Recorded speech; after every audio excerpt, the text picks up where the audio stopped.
آج ایک قطرہ بھی کافی ہوگا، اج ساہ بھی نہیں کھلے راہ بھی نہیں، انج ٹوک انوکھڑے ٹوکدے نہیں، ٹر پویں تے فاصلے مک جاندے، گھر بیٹھیاں پینڈے مکدے نہیں۔ آج قدم قدم چلیں گے۔ ماضی کے گناہ تو ایک آنسو سے دھوئے جا سکتے ہیں نا۔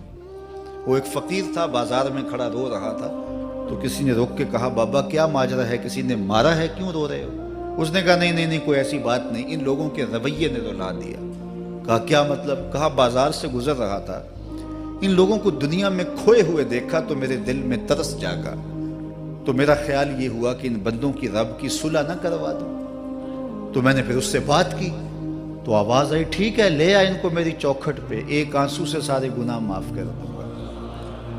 میں بڑا خوش ہوا، میں ان سے بات کی، یہ الٹا میرا مذاق اڑانے لگے، جا بابا کام کر، تجھے کیا پتا دنیا داری کیا ہوتی ہے۔ تو وہ تو مان رہا تھا، یہی نہیں مان رہے، تو مجھے ان کے رویے پہ رونا آ رہا ہے۔ وہ کہتا ہے میں بخشنے پہ آمادہ ہوں، ہم تو مائل بکرم ہیں، کوئی سائل ہی نہیں، راہ دکھلائیں کسے، راہ رب منزل ہی نہیں، جلوائے طور تو موجود ہے، کوئی موسیٰ ہی نہیں۔ وہ تو کہتا ہے میں معاف کر دوں گا، لیکن یہ عجیب ہے کہ یہ آمادہ ہی نہیں ہے، یہ مان ہی نہیں رہے۔ تو مجھے ان کے رویے پہ افسوس آ گیا، ان کے رویے پہ رونا آ گیا، اس لیے میں رو رہا ہوں، ورنہ نے مجھے مارا نہیں، کوئی تکلیف نہیں پہنچائی۔ خیر اگلے دن وہی بزرگ قبرستان کے قریب سے گزرے تو دیکھا کہ وہ بابا قبرستان میں کھڑا رو رہا ہے، تو پھر روک گیا کہ بابا بازاروں میں بھی روتا ہے، قبرستانوں میں بھی روتا ہے، آج کیا ماجرا ہے؟ کہا آج بھی میرا ماجرا کل والا ہی ہے۔ کہا کیا مطلب؟ کہا کل بازار سے گزر رہا تھا، ان کو دنیا میں کھوئے ہوئے دیکھا، میرے دل میں ترس جاگا، تو میرا خیال ہوا ان بندوں کی اور رب کی صلح کروا دوں، تو وہ تو مان رہا تھا، وہ بندے ہی نہ مانے، تو آج میں ادھر آ گیا۔ میں نے کہا چلو ان سے بات کرتے۔ آج میرا خیال یہ ہوا کہ قبرستان والوں کی اور رب کی صلح کروا دوں۔ تو کہا پھر آج کیا بنا؟ کہا آج یہ مان گئے ہیں، وہ نہیں مانتا۔ تو صاحبو آج وہ مان رہا ہے، آج ہم مان جائیں۔ میں نے کتب میں پڑھا ہے کل قیامت کے دن نیکوکار بھی پچھتائیں گے۔ بدکاروں کا پچھتانا تو سمجھ میں آتا ہے، نیکوکار کیوں پچھتائیں گے؟ جب اپنے اچھے اعمال کی جزا دیکھیں گے تو پچھتائیں گے، جو چند لمحے ضائع کر دیے وہ بھی کیوں ضائع کر دیے۔ قیمتی زندگی ہے، یہ ٹوٹتی سانسیں، ان کی قدر کیجیے۔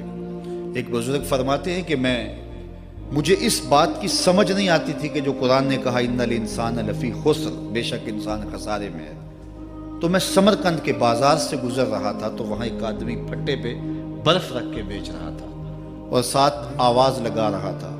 آج کل تو یہاں وہ پاپڑ بیچنے والے بھی کوئی آواز لگاتے، تو وہ برف پھٹے کے اوپر رکھ کے بیچ رہا تھا اور ساتھ آواز لگا رہا تھا۔ آواز کیا تھی؟ ارحمو ارحمو الا من یذوب راس مالہ، او گزرنے والوں میرے پہ ترس کھاؤ، میں ایسا تاجر ہوں جس کا راس المال پگھلتا جا رہا ہے۔ چونکہ یہ جو برف ہے ایسا سودا ہے جو گاہک کا انتظار نہیں کرتا۔ آپ کپڑا بیچتے ہیں، آج گاہک نہیں آیا، ہو سکتا ہے کل دعانے مہنگا بیچ لیں۔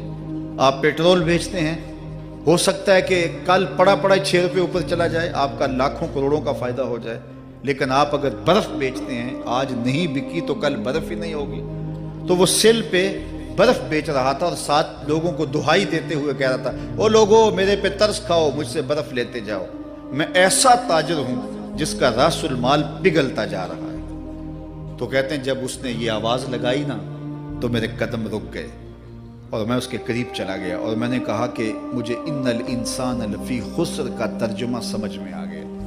جس طرح تیری برف پگھلتی جا رہی ہے، میری زندگی پگھلتی جا رہی ہے، اور اگر تو اب برف وقت پہ بیچ لے، ان پگھلتی برف کو تو درہم کے بدلے، دینار کے بدلے، پارچہ جات کے بدلے، جنس کے بدلے فروخت کر لے تو فائدہ ہو جائے گا، 4 آنے تیرے ہاتھ لگ جائیں گے۔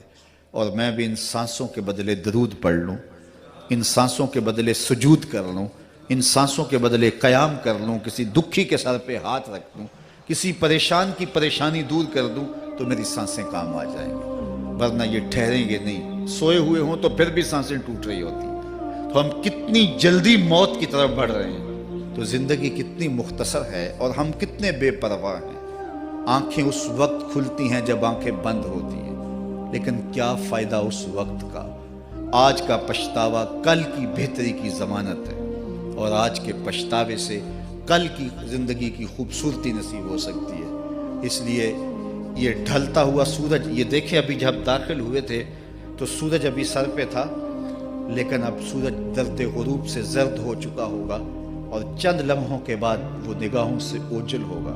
میاں صاحب بھی بولے کہ زندگی تیری جو ہے ڈوبتے سورج کی طرح ہے، ڈیگرتے دن گیا محمد اوڑک نو ڈوب جانا۔ تو یہ میں اور آپ لمحہ لمحہ موت کے قریب ہو رہے ہیں۔ اس سے قبل کہ وہ وقت آئے کوئی حجت باقی نہ رہے، مجھے اپنی زندگی کو، آپ کو اپنی زندگی کو اللہ اور اس کے رسول کی چوکھٹ پہ حاضر کر دینا ہے۔ ہمارے میزبان محترم نے کہا والدہ ماجدہ کی بابت، تو آج ان کے اصالِ ثواب کے لیے میں اور آپ جمع ہیں۔ ایک وقت ہمارے اوپر بھی آنے والا ہے کہ لوگ ہمارے لیے جمع ہو رہے ہوں گے۔ یہ وقت تو آنے والا ہے، اس کے تو چھٹکارا نہیں ہے، اس سے تو خلاصی نہیں ہے، کوئی بھاگ سکتا نہیں ہے، موت سے تو فرار نہیں ہے۔ تو آج وہ نہیں ہیں، لیکن ان کا سعادت مند بیٹا ان کی یادوں کے چراغ کو روشن کیے ہوئے ہے۔ ورنہ میں ایسے بیٹے بھی دیکھے ہیں جنہوں نے اپنی سکی ماں کا جنازہ نہیں پڑھا۔ آپ کہیں گے کوئی ایسا بد نصیب بھی ہو سکتا ہے، جنازگاہ میں گیا ہے لیکن وہاں جا کے کھڑا رہا ہے، جنازہ نہیں پڑھا۔ آپ کہیں گے کہ ایسا بد نصیب؟ میں نے کہا ایسے بد نصیب آپ نے بھی دیکھے ہوں گے۔ یہ کون سے بد نصیب ہیں؟ یہ وہ بد نصیب ہیں جنہیں جنازہ آتا نہیں، ساری زندگی لوگوں سے فراڈ کرتے ہیں، اور جب اپنی ماں مر جاتی ہے، اپنا باپ فوت ہو جاتا ہے، تو یہ فراڈ پھر وہ اپنی ماں سے بھی کرتے ہیں، اپنے باپ سے بھی کرتے ہیں۔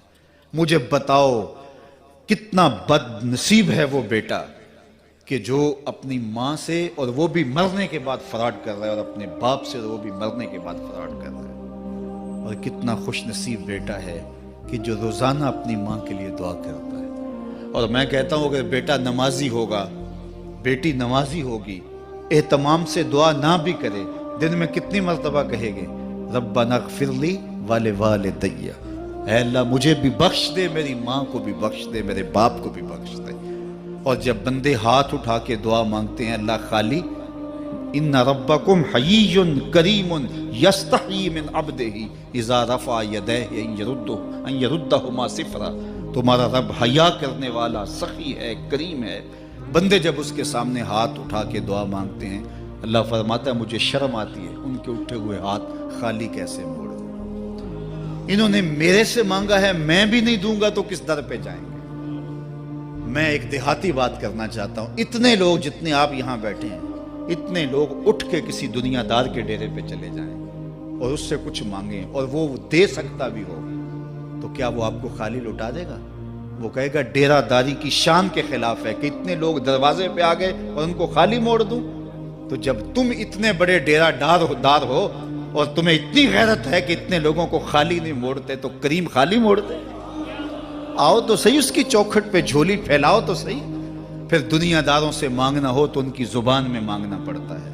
اللہ سے جس زبان میں مرضی مانگو، عربی میں مانگو، اردو میں مانگو، ہندی میں مانگو، سندھی میں مانگو، اقبال کے لہجے میں مانگو، سادی کے انداز میں مانگو۔ نہیں مانگنا آتا خالی ہاتھ پھیلا دو، وہ بند لبوں کی بولیاں بھی سنتا ہے۔ آؤ تو صحیح اس کی چوکھٹ پہ، اپنے ہاتھ پھیلاؤ تو صحیح۔ دنیا داروں سے مانگے تو ناراض ہوتے ہیں، خدا سے نہ مانگو تو ناراض ہوتا ہے۔ اللہ کل ما یابو بکم ربی لولا دعاؤکم، آؤ نا اس کی چوکھٹ پہ، دستے طلب دراز کرو۔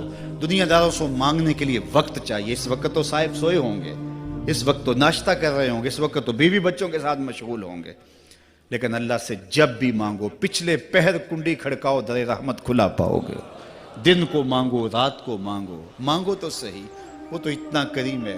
اچھا بت کو سامنے کھڑا کیا ہے اور زلیخا ہاتھ جوڑے بت کے آگے پکار کرتی ہے، روزانہ سے شام کھڑی ہو جاتی ہے، یا صنمی یا صنمی، اے میرے بت، اے میرے بت، بچھڑا ہوا یوسف ملا دے۔ سحر دم تک پکارتی رہتی، عمر بیت گئی، چہرے پہ جھریاں آ گئیں، بڑھاپا طاری ہو گیا۔ ایک دن رات کا پچھلا پہر ہے، بت کے آگے ہاتھ جوڑے یا صنمی کا وظیفہ پڑھ رہی ہے۔ اچانک نیند کا جھٹکا آ گیا، زبان بل کھا گئی، بولی یا سمادی، یا سمادی۔ کہا جبریل جلدی جا، یوسف کے گھوڑے کا رخ موڑ دے۔ یا اللہ تجھے تو نہیں پکار رہی، وہ تو بت کو پکار رہی ہے۔ زبان بل کھا گئی، یا صنمی کی بجائے یا سمادی کے لفظ زبان پہ آ گئے۔ کہا جبریل اتنا عرصہ ہوا بت کو پکارتے ہوئے، اس نے کوئی جواب نہیں دیا، آج جیسے بھی اس کے لبوں پہ میرا نام تو آیا ہے، اگر میں نے بھی جواب نہ دیا میرے اور بت میں فرق کیا ہوا؟